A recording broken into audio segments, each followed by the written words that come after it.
All right, welcome back. So I'm gonna do a little review, or actually not a review, I did a review. I'm gonna do an update on the Canam Defender HD7. This has been, in the beginning, it was a pain. So when I first got it, less than 0.5 hours, it started overheating. So I brought it back to the dealership. They looked at it, brought it back home. They said they fixed the problem. I said, okay, fine. I took it for like a 15-minute ride around my area, just kind of doing like 30 miles an hour. And the temperature went up and the warning light came on, overheat.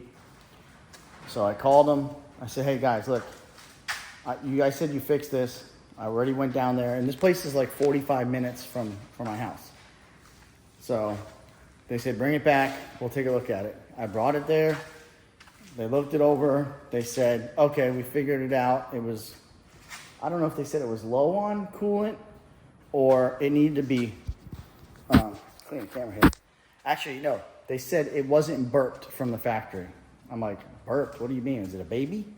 So anyhow, he said they had to release the coolant reservoir, and they said it burped and fluid came through. Yeah.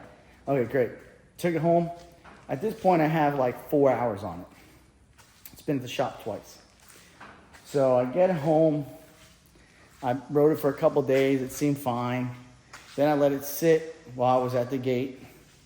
I went back, do some trails, by our property, and it started overheating again. I said, son of a... I'm like, what is going on with this thing? At this point, I'm furious because they told me this was the bee's knees. I mean, it definitely rides better than the Yamaha Viking I had. And the Viking was a 2021. This is a 2024. But it's faster than the Viking. It rides better than the Viking. It's quieter than the Viking. It looks better than the Viking, to be honest. It's got bigger wheels in the back. Comes with really nice wheels after, these are factory wheels. I mean, I consider them aftermarket. They're skinnier in the front, right? Bigger, wider in the back. So I brought it back again. It's there for 2 weeks, and now I'm just thinking, like, oh my God, please tell me this is not happening again. Because if you guys hadn't saw some of my other videos about the Yamaha Viking, it was in the shop for 2 months.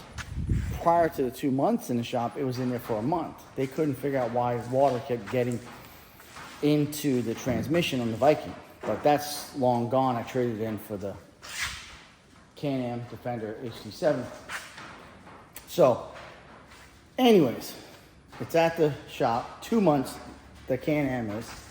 I finally said, listen, if you guys can't figure this out, I went through this with the Viking. I want my money back. And you guys take this back, and we'll go our separate ways. I was about to get out of the side-by-side business and go with something else and just be done with it. It's too much stress to worry about something that's supposed to be for off-road, and it can't even go on-road. So, after I called many times during that 2 months, they finally got back to me, and they go, we found the problem. I said, are you sure? Because you said that last time. He goes, yes. So there's I wish I could show you. Let me see if I can show you from here. Anyway, no, it's right. Anyways, let's see. So you see that right there? Well, the coolant goes in, and there's a thermostat there. There's a seal. At the factory, when they were putting this together, someone pinched the seal, and it was a small leak. So air was getting out, and a little bit of coolant was getting out. And I had told them about that. I said, guys, I think I hear some hissing, and I can see it. So it took them 2 months, even though I told them that, to figure it out. I don't get it. I mean, I'm very, skeptical about this place at this point. So I don't know if I'll ever go back for service or anything.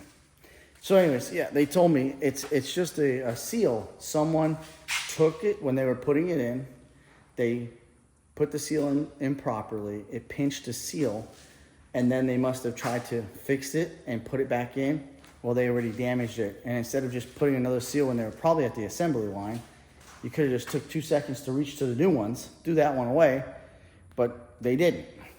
That's what I have, that has resolved the problem. I am at now, let's see, 35 hours. Let's see.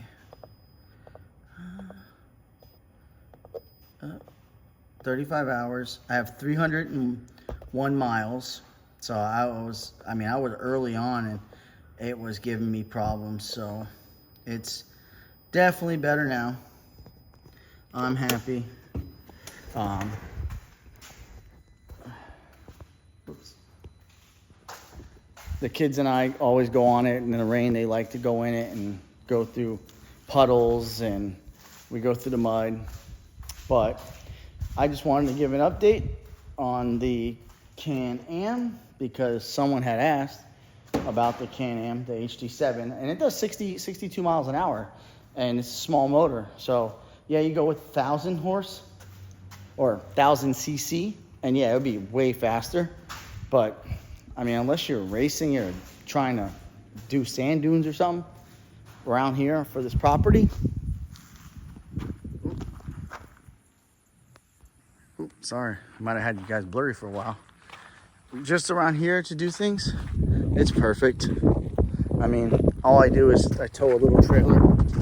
I tow my 14-foot trailer behind it, or we take rides, or we put a lot of feed and stuff in the back of it. You know, we just do things around the property with the Can-Am. So since they fixed it, it's been a gem. I love it. I wouldn't trade it for anything else. And that's just my update, my latest on the Can-Am. So let me know what else you'd like to know about the Can-Am, and we can talk about that next. Drop something in the comments. Don't forget to like, comment, and subscribe. We'll catch you on the next one.